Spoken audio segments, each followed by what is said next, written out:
Good afternoon, and thank you very much for joining us again today. Before I move on to today's update on COVID, I want to provide an update on the dreadful events that took place last night in the Kilmarnock area. I'm very sorry to say that 2 people were killed in the attack, which took place at the University Hospital Cross House and in Portland Street in Kilmarnock. A third person died in a subsequent road traffic incident, and Police Scotland believe these 3 deaths were connected. My thoughts are very much with the families and the friends of those individuals. A tragedy like this would be impossible to understand at any time, but after the events of the past year, it is particularly shocking that such an incident has taken place at an NHS hospital. An investigation is of course ongoing. However, Police Scotland have confirmed that the site at Cross House Hospital is secure and it is safe for patients and staff to go there. So for now, I simply want to thank the police officers and all of the medical staff who were involved in the response to this incident for all that they contributed, and to express my sympathy to the staff of the hospital for the trauma to which they are having to come to terms. And again, I want to send my deepest condolences to the families and the friends of those who have been killed. Let me now turn to the familiar update on the COVID statistics. I can confirm that the total number of positive cases reported yesterday was 895. That represents 4.9% of the total number of tests, and takes the total number of confirmed cases in Scotland to 184,313. This is the second day in succession in which the positivity rate has been below 5%, which is the World Health Organization definition of a pandemic under control. This is very encouraging news. We also had the news yesterday that the R number is now between 0.7 and 0.9, comfortably indicating that R is now below 1. Representing further the progress that is being made. 1,794 people are currently in hospital, 18 fewer than yesterday. 123 patients are in ICU, 4 fewer than yesterday. And I'm very sorry to report that 61 additional deaths have been registered in the last 24 hours of a patient who first tested positive over the previous 28 days. That takes the total number of deaths under that measurement to 6,383. Every death from this virus is a source of grief and heartbreak, and I want to send my condolences once again to all of those who have lost a loved one during this pandemic. I'm joined today by our National Clinical Director, Professor Jason Leitch, who will help me in answering the questions from journalists in a few moments. Before that, there are 3 issues upon which I'd like to provide updates. The first is about the progress of the vaccination programme. I confirm that as of 8:30 today, 742,512 people have received a first dose of the vaccine. That is an increase of 48,165 from the number that we reported yesterday. That is a further record number of vaccinations in one day, and is in fact double the number of vaccinations that were reported last Friday. We have vaccinated 99% of residents in older care homes and 93% of all care home residents. 92% of over 80-year-olds living in the community have now received their first dose of the vaccine. Work is underway to ensure we increase this number as far as is possible and to complete the complex task of reaching those who are housebound. I can also report that 47% of 75 to 79-year-olds living in the community have been vaccinated with the first dose, and 16% of the 70 to 74-year-olds have also received the vaccine. It means that we are well on track to ensure that all over 70-year-olds and all adults who are especially clinically vulnerable will be vaccinated with the first dose by the middle of this month. That is very good progress. The update figures are especially encouraging. So I want to take this opportunity to thank everyone involved in administering the vaccines. I also want to thank everyone who's received the vaccines so far. We are, of course, continuing to look at ways in which we can speed up the vaccination programme. And we're also trying to find ways in which we can make it easier for people in all parts of Scotland to get vaccinated. As part of that, the Scottish Ambulance Service has been trialling a new scheme this week in Tayside. It involves the use of a modified coach, which has basically been transformed into a mobile vaccination clinic. A team have been travelling with the coach to remote and rural parts of Perthshire in my own constituency, and they've been delivering the vaccine at home to over 70-year-olds and clinically vulnerable people who are unable to leave the house. The feedback that we have had from the people who've had the vaccine in this way has been hugely positive. We're working with the Scottish Ambulance Service and other health boards to see if this model can be rolled out in other remote and rural areas of the country. Some of these schemes won't boost our headline numbers by much, certainly not in the way that our mass vaccination centres will, but they are really important ways of ensuring that we make vaccination as accessible as possible to as many people as possible. And it will further ensure that vulnerable people, wherever they live, can get the vaccine as quickly as possible. There's another point in relation to the vaccinations that I want to cover today, and that's specifically about the current weather conditions affecting parts of Scotland. As you will know, the Met Office have put out an amber warning for snow in parts of central and northern Scotland today and tomorrow. The potential disruption that this could cause obviously has implications for the vaccination programme.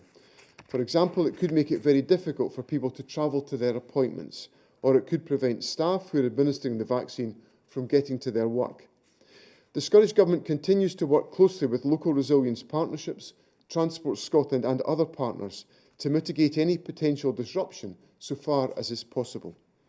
As part of that, we are prioritising the clearance of roads in and around vaccination centres. That is standard practice around NHS facilities whenever there is snow or ice. And so we're ensuring that vaccination sites are being given that self-same priority. These measures should help to ensure that people will be able to reach their destinations. However, it is important to remember that if you're due to be vaccinated and you're unable to travel because of the conditions, it is possible to reschedule your appointment. The appointment letter you received contains advice on how to do this. But if you're not sure, you could also check the NHS Inform website. Or you can call the vaccination helpline by calling 0800 030 8013. I'll read that number out again in a moment for you to note down. That helpline will be able to give you advice on how to rearrange your appointment if you're unable to make it because of the conditions. So if you need to find out more about that, please call 0800 030 8013.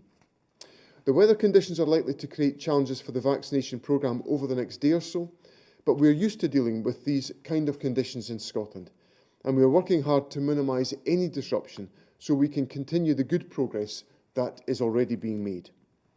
Finally, I want to say a few words about testing. On Tuesday, the First Minister set out our plans to expand regular testing of people who do not have symptoms. This follows on from the community trials that were conducted at the end of last year. In recent weeks, local authorities have been submitting proposals on how asymptomatic testing could be deployed in their area. 8 local authority schemes have been approved so far.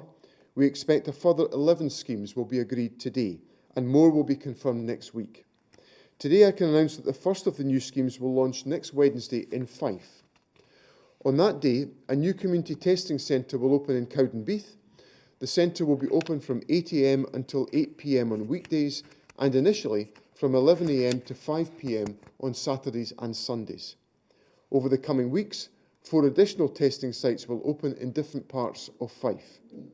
It means that if you live in Fife, you'll be able to get tested at these sites even if you do not have symptoms of COVID, and you will not have to book in advance.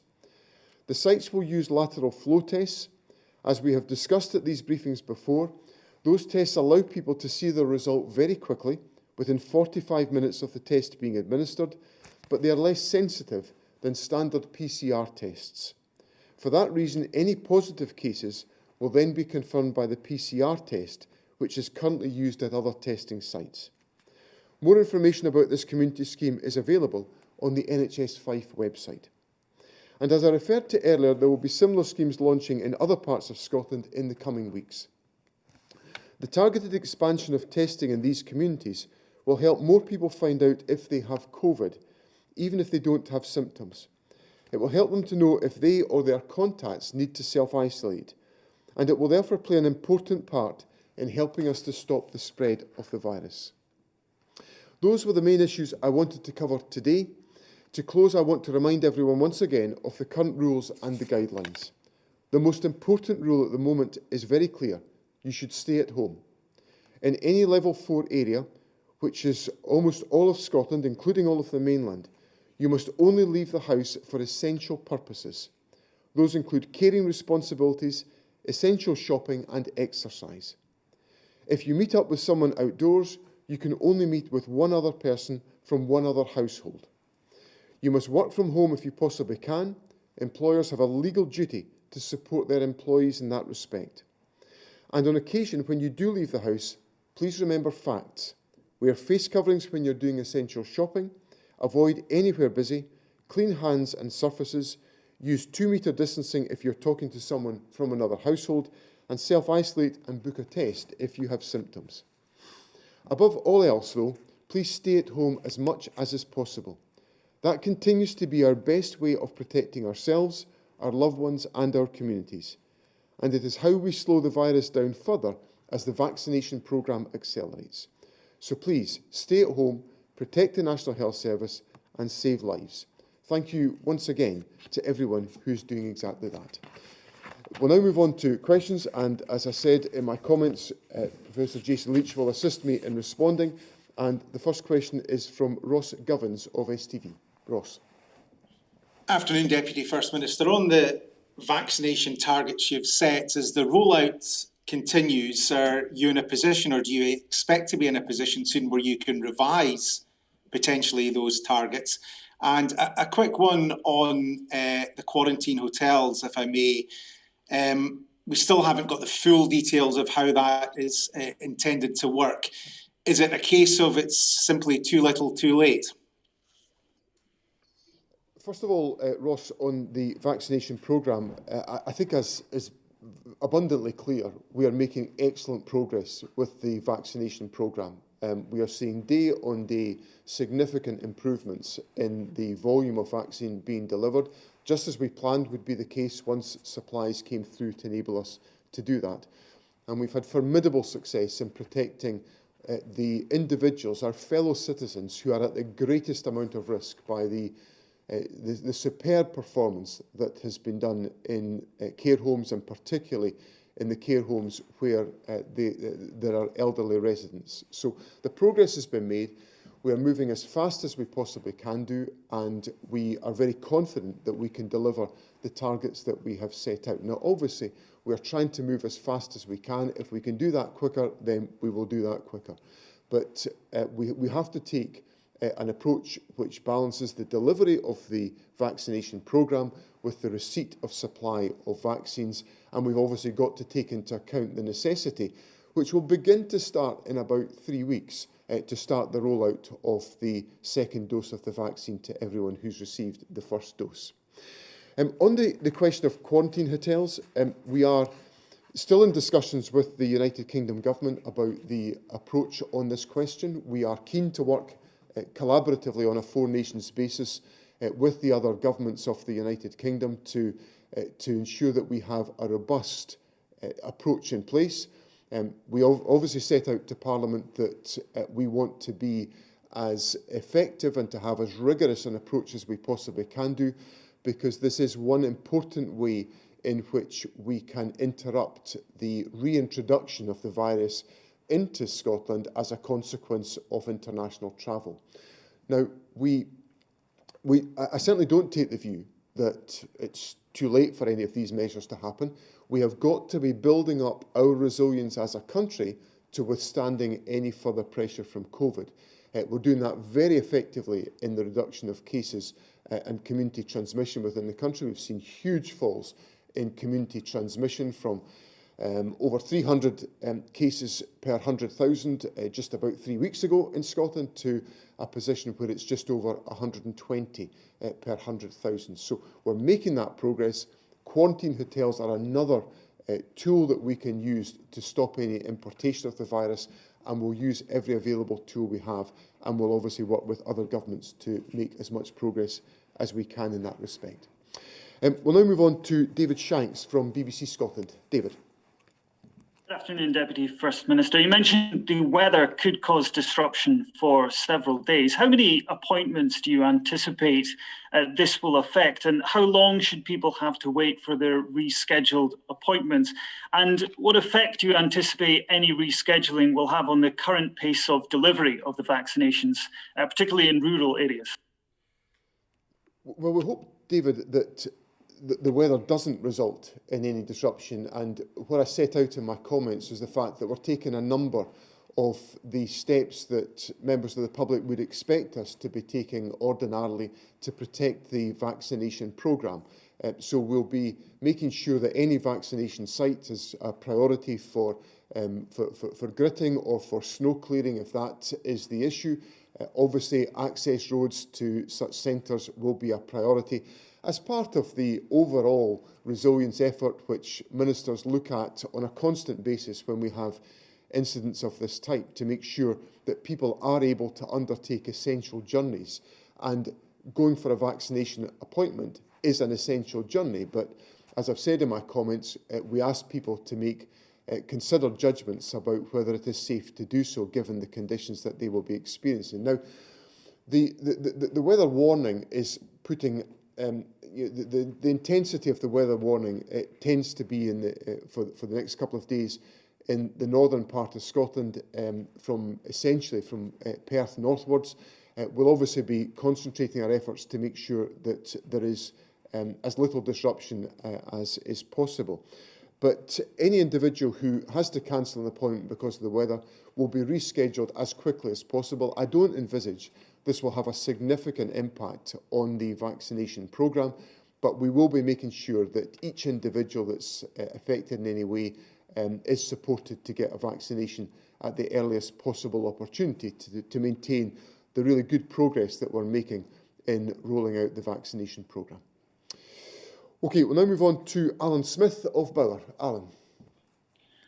Thank you, Deputy First Minister. This morning, when James Cleverly's been talking about the UK quarantine system and was asked about the approach of the Scottish Government looking for this blanket quarantine system, he suggested that it could actually be counterproductive if you're targeting all travellers when there could be people coming from countries that have got very low numbers of cases. Just wondered what your response to him would be, that a blanket policy could be counterproductive. And a question for the National Clinical Director, if I may.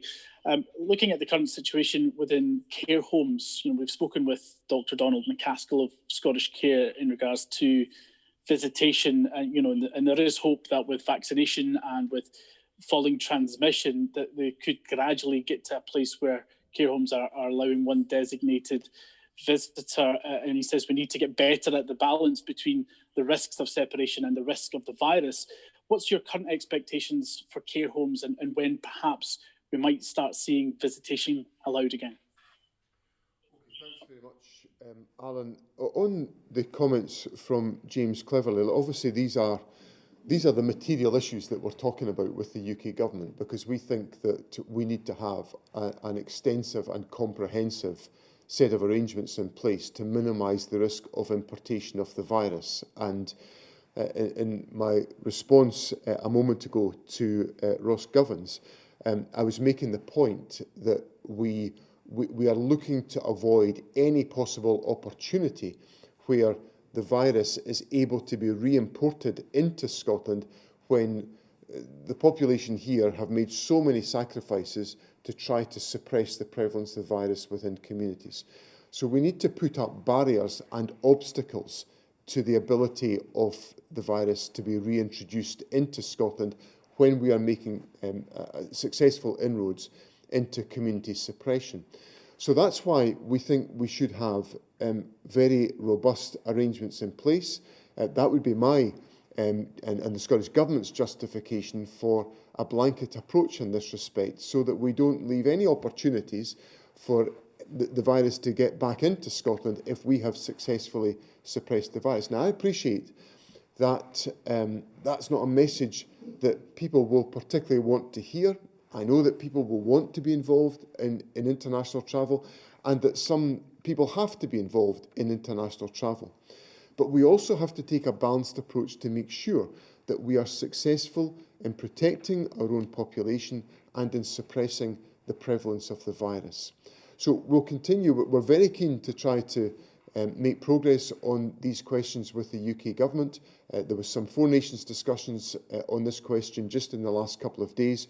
We'll continue to engage on those to try to come to an agreed position to make sure that we have the most robust set of arrangements we can possibly put in place to protect people here in Scotland who are making important sacrifices. So, Jason, on care homes. And very briefly on quarantine hotels, Alan, apolitically, the public health advice is really clear here.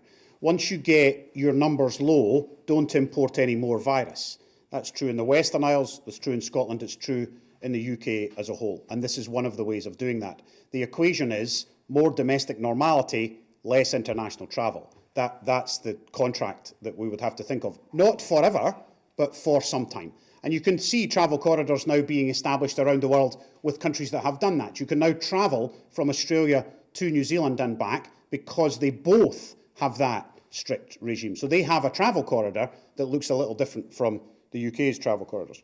On care home visits, I think it's a really important point. Donald McCaskill has been in conversations with the Cabinet Secretary for Health and me over the last few weeks with the care home relatives groups, hearing those stories and how difficult it has been for them and the residents of the care homes and the staff in those care homes. And we're as keen as them to open up as much as we can. Remember, visits are allowed for essential reasons, but we want that to become much more routine. We now know a lot more about the virus. We know a lot more about how to protect those residents. And we also have a vaccination programme and a falling prevalence. So those things combining will allow us, I hope very soon, and I can't give you a date, to allow that designated visitor that more opening up. Advice has gone to the Cabinet Secretary, if not yesterday, then I think maybe today, and then the Cabinet Secretary will decide about timing along with our advice, and we'll tell Donald McCaskill and the other care providers just as fast as we can. Jason, can we move on to Katrine Bussey of PA? Katrine. Good afternoon, Deputy First Minister. A couple of things to ask you about today, if I may. First of all, you said earlier on that as of 8:30 this morning, I think 92% of over 80s living in the community had been vaccinated, which is obviously good news. But I think the Scottish Government target was to have all over 80s in the community vaccinated by the end of today. So will this target be achieved? And if not, what's gone wrong, given the First Minister last week seemed to be fairly confident that this target may even be achieved ahead of schedule? And also, if I may, on schools, please.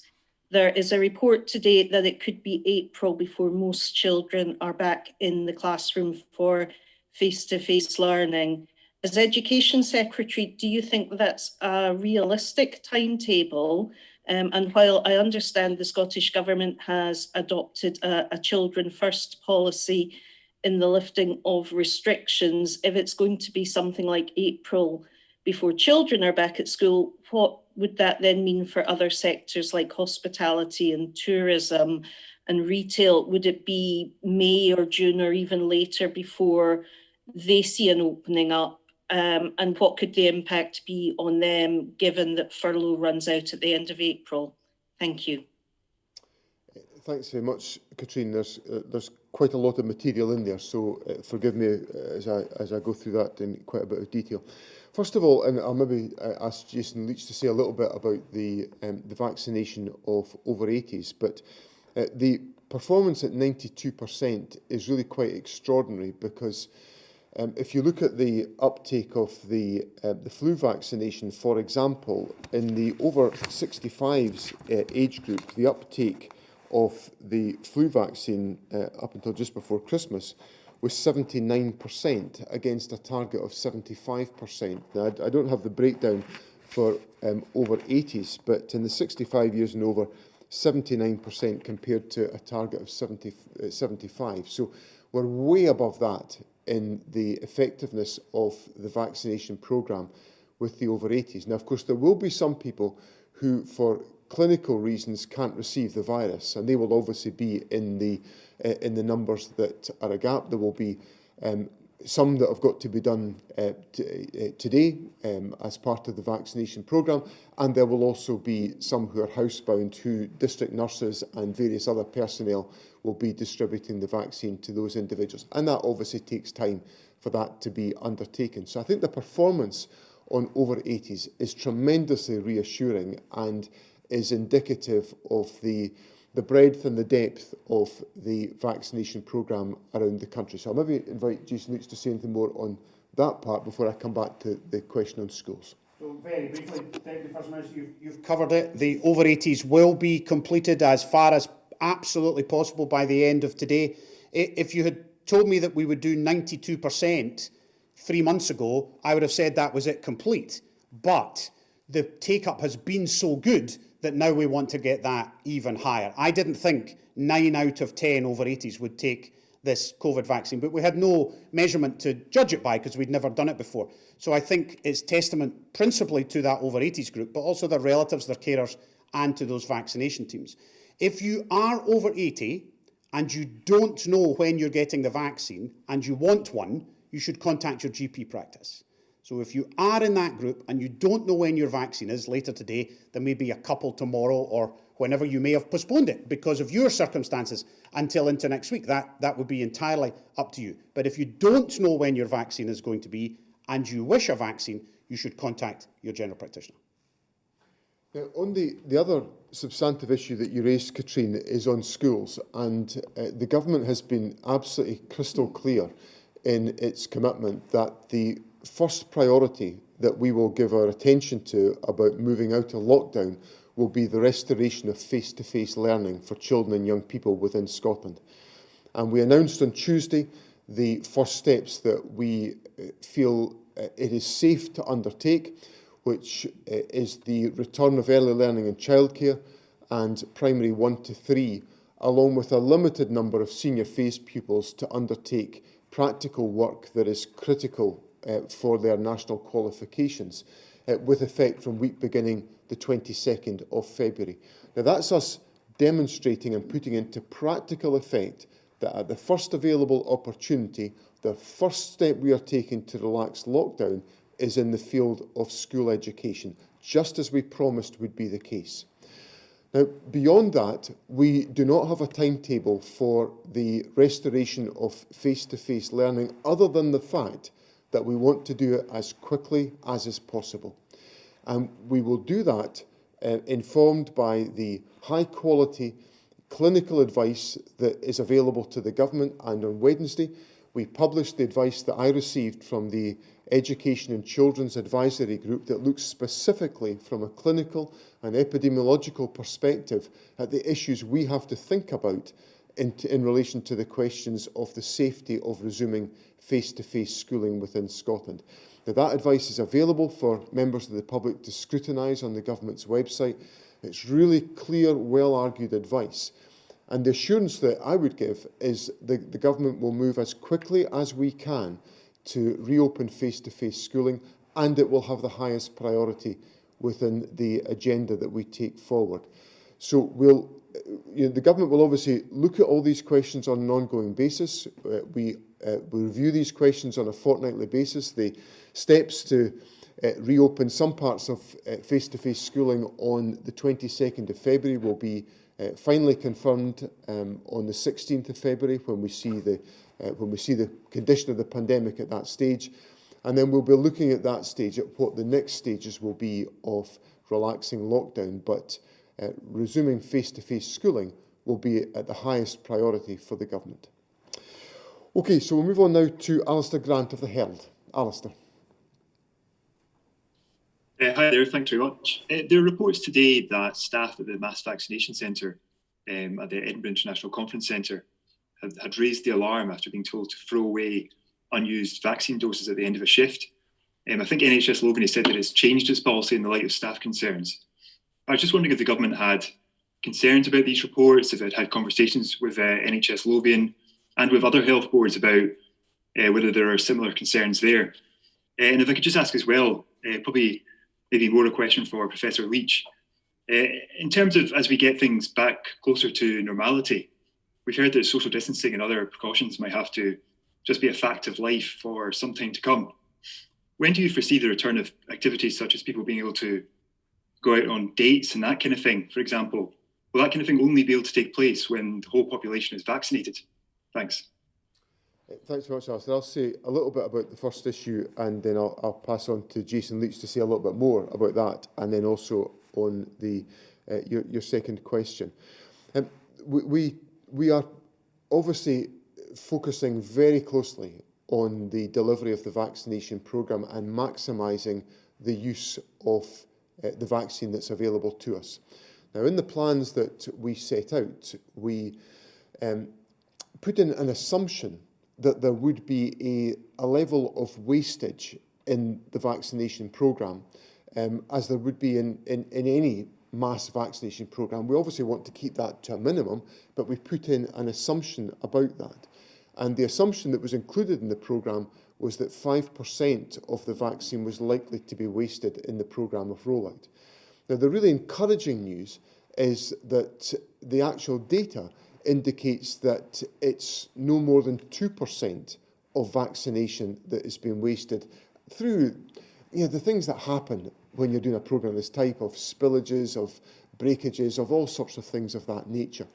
So we're actually successfully outperforming the assumption that was made in the vaccination programme, but obviously taking every step to minimise any particular examples where we could improve the efficiency and the efficacy of the programme. And those steps have been taken at the Edinburgh International Conference Centre Vaccination Centre. And Jason will say a bit more about that. Thanks, Deputy First Minister. So the answer to your question, Alison, is no, there's no systematic challenge with wastage across the whole country. We're not hearing of stories of a lot of vaccine being wasted. In fact, quite the opposite. We're hearing stories of health and social care workers going the extra mile to use as much vaccine as they possibly can. There was an issue raised internally at the EICC, dealt with very appropriately by NHS Lothian. Procedures changed, less wastage. And that's exactly the kind of learning you would expect to happen inside any system of this size. That conference centre for this purpose, remember, only opened 4 or 5 days ago. So there will, of course, be teething challenges as you move the vaccine around the units, etc., etc. To your second point on timing, it hasn't taken long for us to start to get asked now consistently, when can we open, what can we do, and when can we do it? It's really, really difficult. I can tell you that dates, as you describe it, will happen again. There are countries that are doing that, but you have to have sustained low prevalence for a period of time. There will be dates today in Melbourne, Australia. I have family there. They've just been on holiday with another family with no distancing. That's the reward if you get prevalence to a level where you're reporting 0 cases, 1 case, 3 cases over a number of days, weeks, and perhaps even months. So it is possible, but it is hard won. You have to stay the course.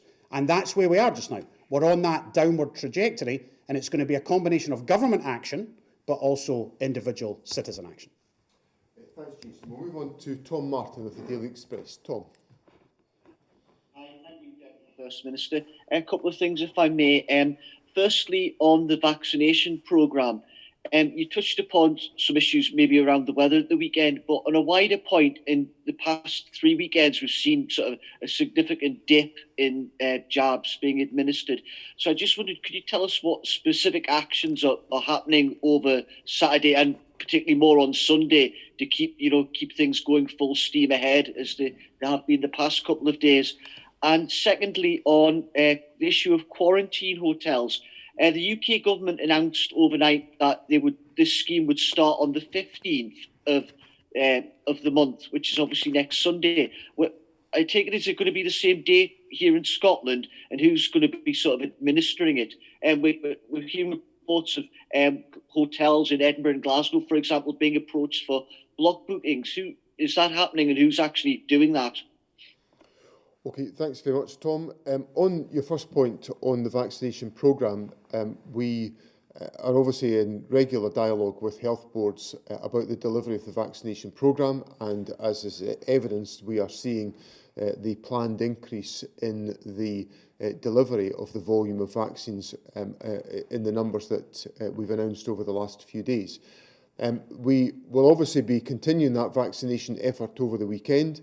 There will be a range of centres delivering that the vaccinations, and I think performance over the weekend will be at a higher level than it was last weekend as part of the planned rollout. And I suspect the Sunday figure will be lower than the normal routine daily level, because obviously there will be fewer centres operating on a Sunday than we have working during the working week. But I expect the vaccination levels to be higher this weekend than they were last weekend. In relation to quarantine hotels and the timescale, obviously you've heard what I said in response to previous questions, that we're still actively involved in discussions with the United Kingdom Government. We've only very recently seen the plans that the United Kingdom Government have shared more widely, and that obviously involves the procurement of hotel accommodation to provide for these purposes.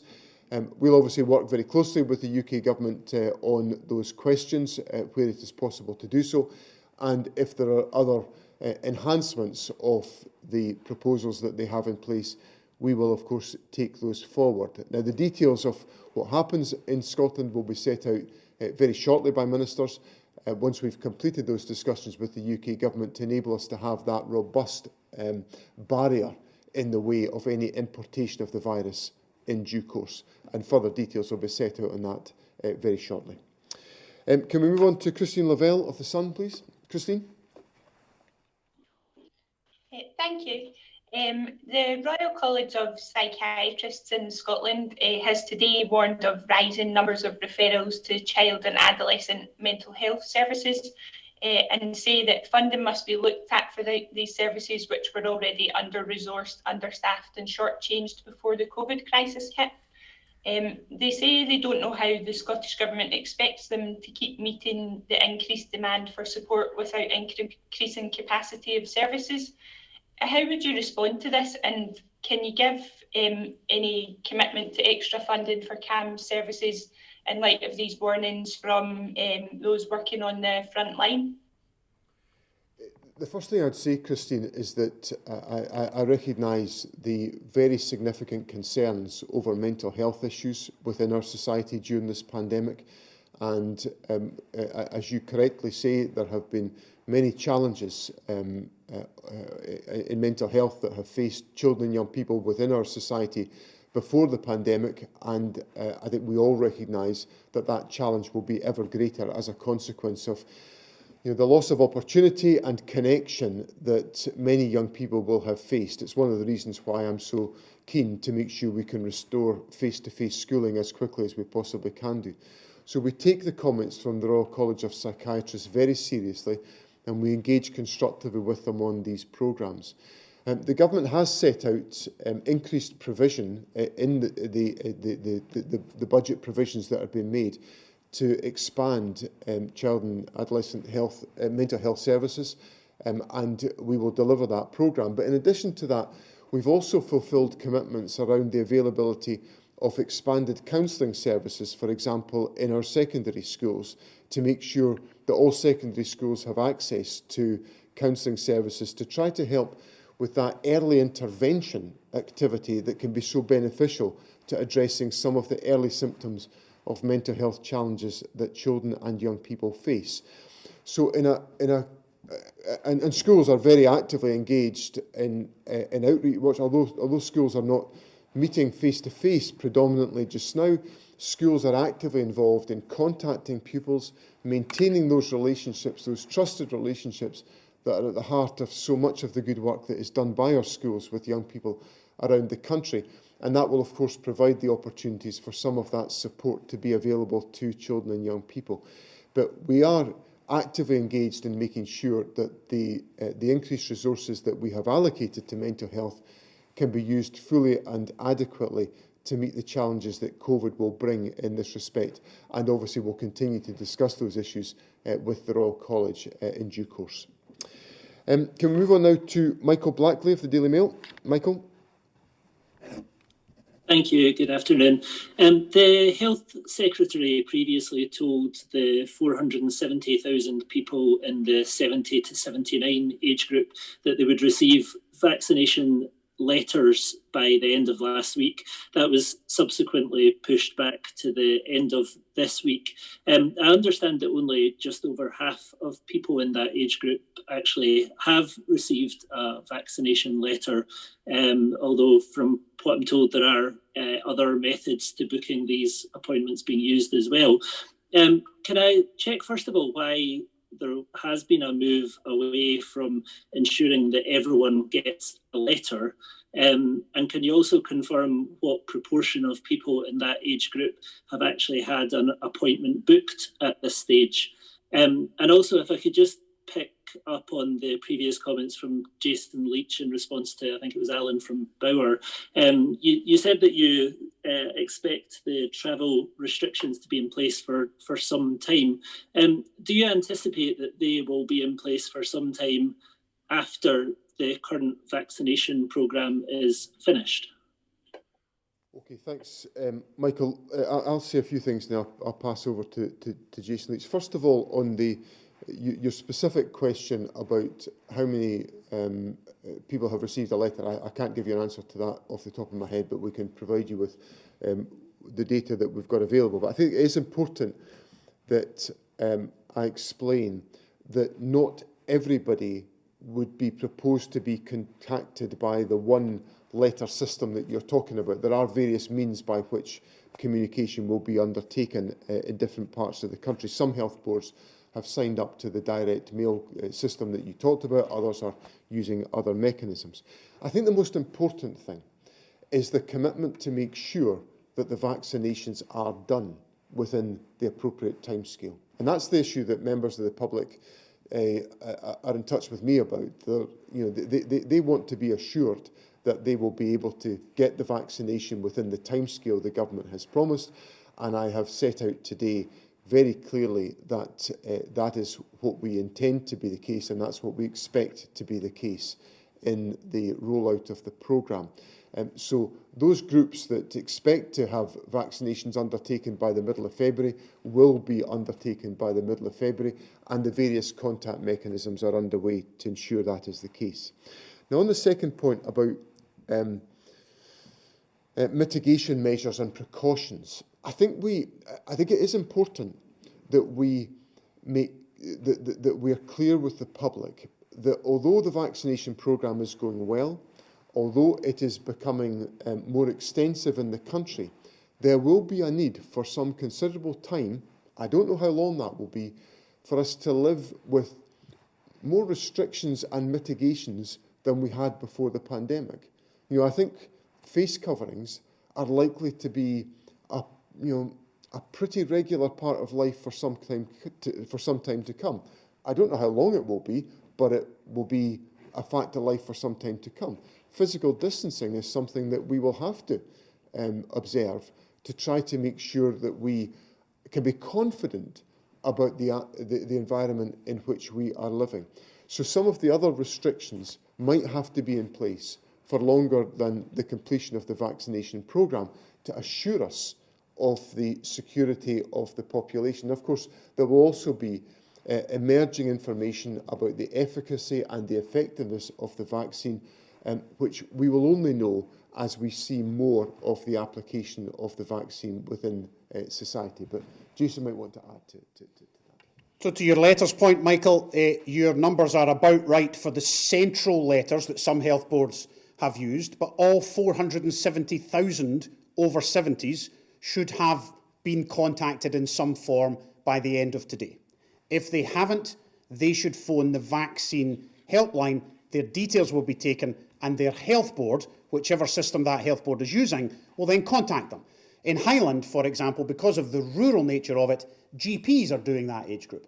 In Glasgow, we're doing that age group through the mass vaccination centres in the main, and it varies across the country. So not everybody got the blue/white letter that went out to that group. Some people did. Other people got local letters or even phone calls from their local practices or their health board. So every over 70 should have an appointment who wishes one by the end of today, and many of them will be done next week. So if you haven't heard, you call 0800 030 8013 and they will get the Health Board to contact you. To your second point around travel restrictions, remember the vaccination programme being finished needs a global vaccination programme. This is not about Scotland being vaccinated, it's about the world being vaccinated. And vaccines, for now, don't change behaviour.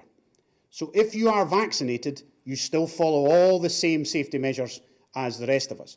In time, that will change. Once we have more research, once we get prevalence down to a lower level, domestic normality seems more likely because of the vaccination programme. International travel will still be a challenge because not everywhere will be vaccinated. It's exactly the same answer about the travel corridors between Australia and New Zealand because the prevalence is low, the borders are closed, so you can't get in, and therefore you effectively have a COVID-secure bubble between those two countries. So I can see a world where we go back to travel corridors, but based on prevalence, and vaccination reduces the prevalence. That's how it works. So if you end up with very, very low prevalence between countries, you could imagine a world in which travel corridors would then return. Okay, thanks very much, Jason. Dan Sanderson of the Daily Telegraph. Dan. Thanks very much, Deputy First Minister. You've mentioned a few times the discussions are ongoing with the UK government on the issue of quarantine hotels. Can I just check, are you willing to sort of compromise from your preference of having a blanket approach? You know, are you willing to meet them in the middle if perhaps they add a few more countries to the red list? Or is it just the case that you're hoping to win them round to your preference? And also, Jean Freeman was on the radio this morning where she didn't discount the idea of roadblocks on the border if there is a sort of divergent system, which obviously seems to make sense because it would be pointless if people could just fly into an English airport and drive up to Scotland to avoid the quarantine. Are there any other solutions you can think of or that are being looked at, you know, other than roadblocks to you know, answer that border problem, or is it that, you know, roadblocks would be inevitable? Thanks. Thanks very much, Dan. In relation to the discussions with the UK government, I'm sure people will understand it's probably not particularly useful for me to undertake a negotiation with the UK government on live broadcasting. So for the privacy of those conversations, my colleagues will be taking forward those discussions with the UK. But I think, you know, we come at this from the point of view that we want to have the most effective, practical set of arrangements in place that will put up the biggest obstacle to the reimportation of the virus as a consequence of international travel. So that's what we're trying to achieve, and we're looking to do that ideally in collaboration with the UK government, and we'll pursue that approach within the discussions. Now, one of the comments that was made by Michael Gove, the Chancellor of the Duchy of Lancaster, on radio the other morning, on Wednesday morning, on BBC Radio, was on this question of people flying into, let's say, into Heathrow and then travelling overland into Scotland. And Michael Gove helpfully indicated that people shouldn't be using that route as a means of bypassing the quarantine arrangements that were in place. So I thought that was a particularly helpful comment from Michael Gove about how we might be able to put in place arrangements that enable us to put up as big and as effective an obstacle as we would like to put in place to stop the reimportation of the virus. And that will, of course, be material to the discussions that we take forward with the United Kingdom Government. Paul Mallock now from the Courier. Paul. Good afternoon, Deputy First Minister.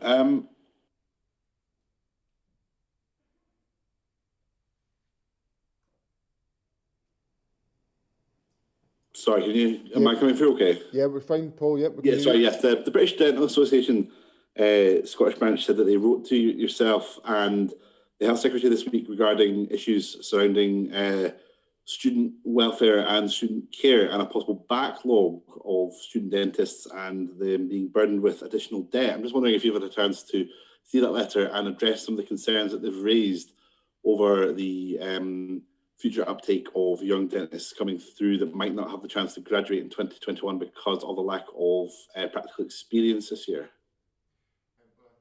I better tread carefully here because I have a resident dental expert on my right-hand side, so I will defer to Professor Leitch in a moment for the detail of that question.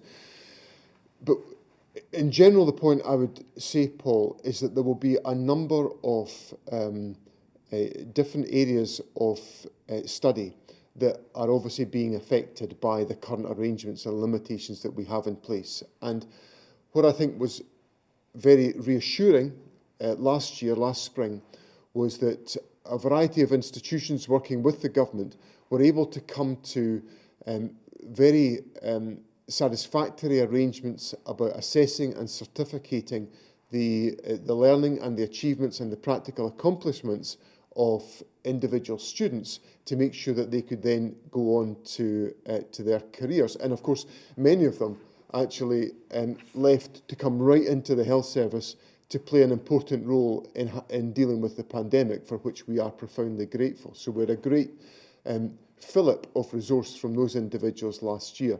Now, obviously, there will be practical discussions to be taken forward to address some of these issues, and the government will be very much engaged with those points. And Jason can perhaps reflect some further on those points. So, Paul, this is a tricky area. I haven't seen the specific letter from the BDA. I imagine the Chief Dental Officer has. I will look it out and ensure it's being responded to appropriately. I'm certain it will be.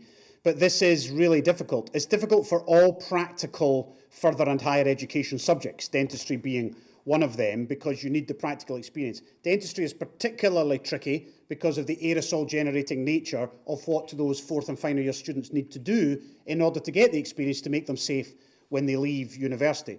I know that Tom Ferris, the Chief Dental Officer, has been in regular dialogue with the deans of the 3 Scottish dental schools about how we can make that as safe as we can, because patient safety on graduation of these individuals is the principal thing we're concerned about, but also the well-being of those students. And we don't want to have to extend their university time, but if we have to for patient safety reasons, then of course that's what we would do and support them to do so. We also want the workforce, so we want them to be in the workforce helping us as much as we can, but it is a really difficult area. It's also a difficult area for those doing motor mechanics or beauty therapy, or other subjects that require some kind of practical tutorial that we've had to hold back on because of the pandemic.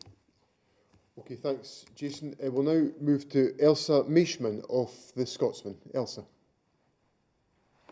Thanks, Deputy First Minister. I firstly just wanted to ask a quick question about vaccine priority. My understanding is that COVID testers who work for private companies aren't in any kind of priority list, like for frontline health and social care workers. It's been spoken about before, but I've had a couple of emails in just this morning from such testers asking if any exception could be made. So I wonder, could I ask, is that still the situation, and is there any chance of an exception like there was for some control room workers recently? And secondly, just on the issue of vaccine wastage, the teething problems at the ICC, as it was put.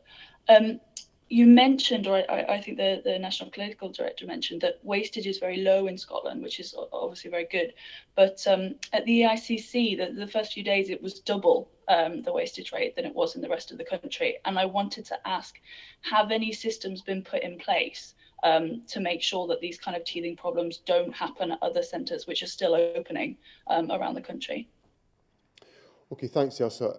I'll ask Jason to deal with the issue about the priority for vaccination on the and also on the wastage issue, if he wishes to. The wastage question is a priority for all centres, and the processes and procedures that are in place are designed to make sure that we minimise any risk of wastage at all possible. Now, I was talking to a general practice in my own constituency just last week, actually, and they were indicating to me that they had got into the habit of having a reserve list of individuals to make sure, who on standby, who knew they could be called down to the surgery on that particular day, should the practice have some more vaccine available. And people were delighted to be phoned late in the afternoon to be told, right, you can come down now. So I think there are great efforts going in at a local level to minimise any possible wastage and to maximise the use of the vaccine. and those approaches will be taken at all the centres that we have in place. Jason. Yeah, so quickly on wastage. The wastage learning, of course, goes on all the time, and we share that best practice across the health boards. We have vaccine coordinators in each of the health boards who share that best practice. So as we open more, that gets easier. I can't emphasise how tricky some of these vaccine things are. The Pfizer freezer with the box of vials, it's a hard thing to handle. So people do have to learn how to do it. And we've rolled this out very quickly. So therefore, there are obviously going to be little hiccups along the way, but we get better at that all the time. And as we get new vaccines, we'll have to learn how they come packaged, how you dilute them with a syringe and a needle, etc., etc. So it's not quite as simple as it perhaps looks on the TV when you just see somebody with a syringe injecting somebody. Your first point, which was the list of priorities, forgive my bluntness, the Joint Committee, and I've said this before here, the Joint Committee list is based on risk of death. That's how the list is formed. And that risk of death is about usually the individual who receives the vaccine. In health and social care workers, it's actually about the risk to those they serve.